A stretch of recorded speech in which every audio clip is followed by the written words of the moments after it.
What's up, people? I'm Shaggy, the Opinionated Hippie. This is part 4 of my breakdown of the Apostrophe 50th Anniversary 5 CD release. This is disc 4, which is the first half of the Dayton, Ohio, November 20th, 1974 show. One of the 2 bonus shows included in this release, plus a bonus live track to kick things off. If you haven't seen any of my other Zappa videos, I pretty much mention in every single one that the Summer-Fall 1974 tour is my favorite of Frank's.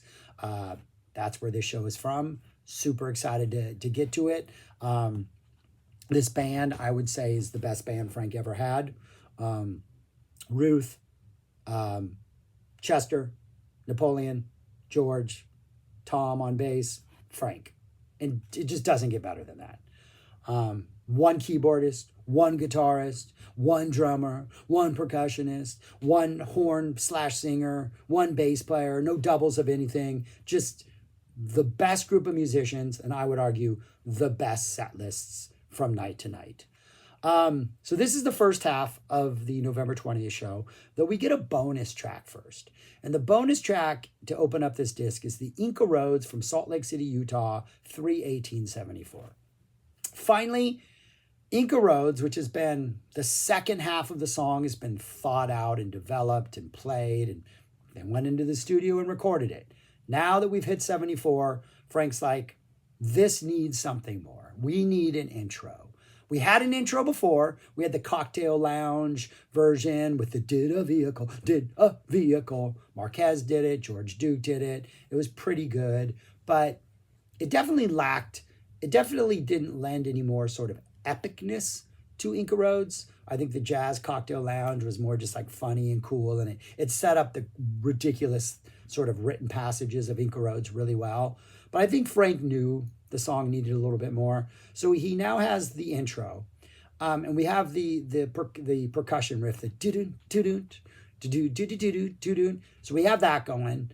After we have a guitar solo, we now have a guitar solo. We do have that sort of Holiday in Berlin, that lead into the second half of the song. But what Frank hasn't figured out is what the rhythm section, what the drums are going to be doing while Frank is soloing and for the beginning of the song. And so it's a very busy, kind of low-key rhythmic support, where come summer, fall 74, and Frank finally figures out when it evolves to its best form, the drums are pretty much sitting in the pocket right behind that do do do do do, and it's got this bounce to it. And you're just like, you're in it, like you're ready to go.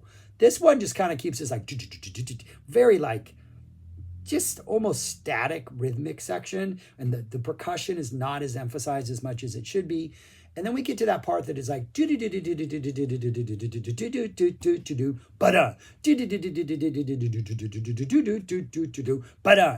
that becomes the vamp for the guitar solo. Really overcomplicated, really busy, not epic. It produces a pretty interesting solo. I mean, Frank is challenged. He's got his meanders his way around this incredibly hectic sort of rhythmic minefield. So the solo is pretty interesting. But overall, the song is lacking just that absolute epic vibe that it would have in half a year.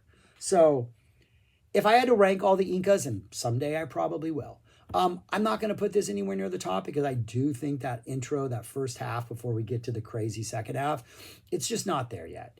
It's interesting. It's intriguing. Super happy it's released. Wondering if we have the rest of this 3/18/74 show available in the vault, and can we just release that for like $20 for 2 CDs? I'm buying it. I'll put in my order now. If you're watching this, UMG or Travers or anybody, I'll buy it. But it's an interesting layoff. Then we go into the show proper. We get a short little tush, tush, tush, a token of my extreme. Nappy's talking about somebody doing poetry. Then we go into Stinkfoot. Stinkfoot is ridiculous. Stinkfoot is fantastic. This might be me just like over romanticizing this band, but when Frank goes, bring the slippers here, Fido, bring the slippers, good doggy, and the band just does that wow, wow, the crazy chaotic thing, it just seems more chaotic and sinister and evil, and like 5 musicians at the peak of their game just doing absolutely ridiculous stuff before Frank goes, sick, and we go back into the solo. That part alone seems epic. This solo is amazing. I've always said that I really like Stinkfoot solos because Frank seems to be, it's a chance for him to warm up. We're not really expecting it to be an epic solo. It's just kind of warm up. Frank's going to noodle around, right? When this was done, I was like, this might be the best solo of the night. Like, I have yet to listen to the second half of the show. I now have listened to the first half of the show on this disc. But I was like, is this the best solo of the night? Like, this possibly could be the best solo of the night. And if it is, that's a great, great solo. I would say this is easily the best Stinkfoot solo I've ever heard. Super aggressive, which I usually don't like in Stinkfoots, but it is almost like this is the end of their tour, right? They're coming to an end of this tour. And unbeknownst to them, Fowler would break his hand in a couple days. And I think this is the penultimate show of this version of the band. Other bass players would fill in for the rest of the tour. I think Fowler has one more show, breaks his hand. We get different bass players coming in. But there's something about this solo where Frank's like, these musicians are going to literally deliver the best performances of these songs of anybody. I need to step up my game. And I want this to be a fantastic show. So I'm going to just play a guitar solo that just like challenges everybody to bring their A+ game. The Stinkfoot solo is just breathtakingly aggressive and perfect and playful. There's really nice runs in there and licks. And it's bow down great. Chester Thompson starts doing that weird Chester Thompson drum stuff in the middle of it that he would usually say for like a Montana or a Redunzel or a More Trouble. He's dropping that weirdness in Stinkfoot. Like, it's a winner, chicken dinner from the beginning. But then Redunzel comes next. It's the nice dramatic Redunzel with the awesome Duke, Ruth Underwood drawn out intro. And the solo is fantastic, as Redunzel solos are. Flirts a little bit with Inca Roads territory at times. And Redunzel to me is like, kind of Inca Roads and Redunzel almost seem like opposite sides of the same coin. Where Inca Roads is going to be this uplifting, majestic, powerful solo. And Redunzel is going to be like, I can be uplifting at times, be majestic at times. But for the most part, if there's a right turn, I'm going to make a left turn. If there's a left turn, I'm going to make a right turn. If I'm supposed to go down, I'm going to go up. It's just one of those solos where Frank's not being really, really, really out there, but he's making enough weird little odd decisions throughout the course of any Redunzel where it just always kind of keeps you on your toes. But he never gets too crazy. He keeps it kind of straightforward and kind of majestic and kind of just like stately. I don't know. And after this Redunzel solo, I'm like, okay, maybe it's not the Stinkfoot solo is the best solo. Maybe this is easily the best solo of the night. But then again, I'm expecting Redunzel to bring a great solo, and I'm still a little, my jaw is still a little bit on the floor after Stinkfoot. So maybe we're neck and neck because we're talking about apples and chicken, just two different things. I don't know. Amazing start. Then we get the Village Echidna's Don't You Ever Wash run. Village, I love this Village. It sounds like a locomotive train, and they're not out of control, but they're going to push the train as fast as it could possibly go and see if it breaks. It doesn't break. It's just like dun dun dun dun dun dun. I mean, it's just out of control fast. Brock's sax solo is just like beep, beep, all over the place, like bebop, jazzy chaos, exhilarating. The Echidna's Arf intro is just like bum bum bum, super thick, super fat. Everything that the earlier show was not from earlier in the year on the previous discs. Sounds amazing. Little like bells or gongs are kind of standing out in the mix that I don't think I ever noticed before. I'm assuming Ruth is playing those that sound fantastic. That last 35-second run where it's like they're just playing faster and faster and faster is just this band flexing every single muscle they have. They go into it, Don't You Ever Wash That Thing. Both solos, Frank's short little burst of a solo, Duke's weird little solo. Like the first half of those are just weird as can be, and the band is really just trying to go as like ugly and funky and weird before they coalesce around like the final like 4 bars before they finish it off. Absolutely fantastic. Then we get a Penguin in Bondage. This Penguin in Bondage is a 5-minute and 27-second guitar solo. This might be the best solo of the show. It's pretty straightforward. I would say kind of bluesy. And in the first couple minutes, I'm going to say kind of emotional. Like, are there feelings in Frank's guitar playing? Is he like trying to evoke some kind of like emotive response in me? Like this penguin is just, it's epic. He kind of brings it down, builds it back up. It's a really nice contrast to just the really intense energy of Stinkfoot and Redunzel. He's like, hey, we've been going on like, we're in fifth gear going 120 miles per hour from Stinkfoot all the way through Don't You Ever Wash. Let's reel it back a little bit for Penguin in Bondage. We're still going to go 80, right? We're still going to kind of be all over the place. Things are really going to get weird about 2/3 of the way through this. The last rhythm part is going to get super funky. Duke's going to step up and make sure it ends on a super funky note. Yeah, it's absolutely amazing. The rhythm is going to be your typical 74, what in the world is Chester doing on drums? But it's going to work because Frank knows how to respond to him. This Penguin in Bondage solo, is this the best Penguin in Bondage? Is this the best Stinkfoot? Do we have two of the best performances ever officially released by Frank or the Frank Family Trust or whoever's releasing this stuff, UMG, whoever's running these?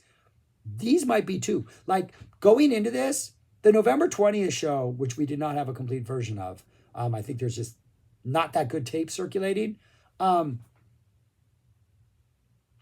It wasn't that highly regarded considering other epic stuff that's in November of 74. Like this would have probably ranked in like the bottom half.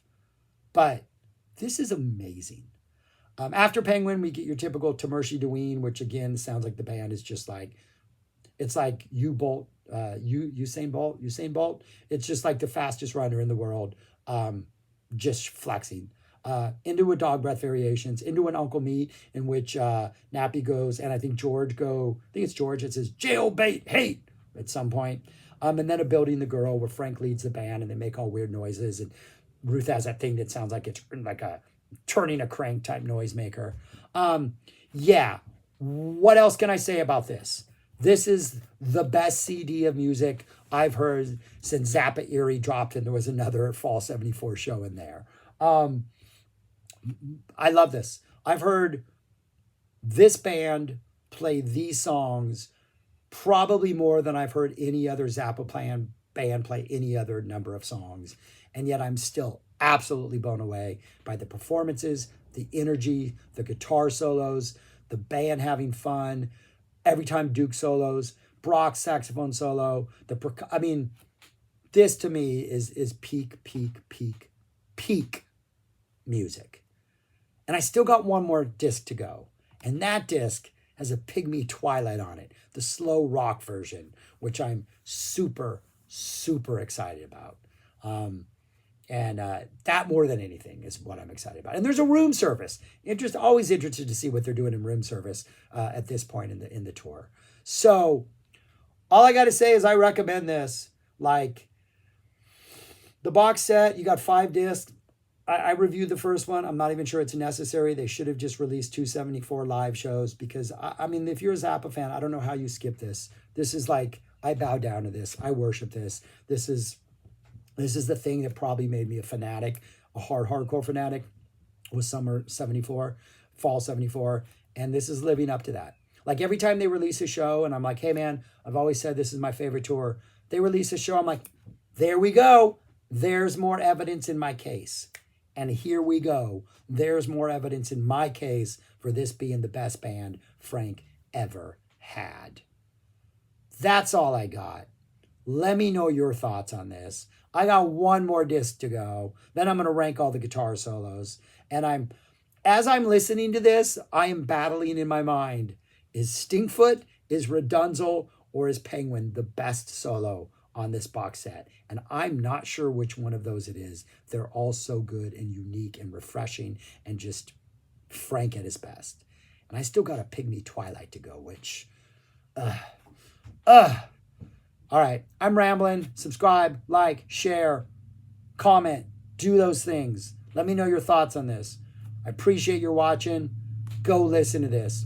It's friggin' amazing. Oh, did I miss anything in my notes? I was trying not to resort to my notes on this. I don't think I missed anything that I wanted to point out. FC Chester, I keep pointing out their connection and the way Chester just has these crazy fills. Yeah, this is so beautiful. It's so beautiful. It's so perfect. What did I write? Oh, yeah. The Penguin solo. Oh, my gosh. This is so amazing. Yeah. All right. It's awesome. I'm rambling. Peace. Talk to you later.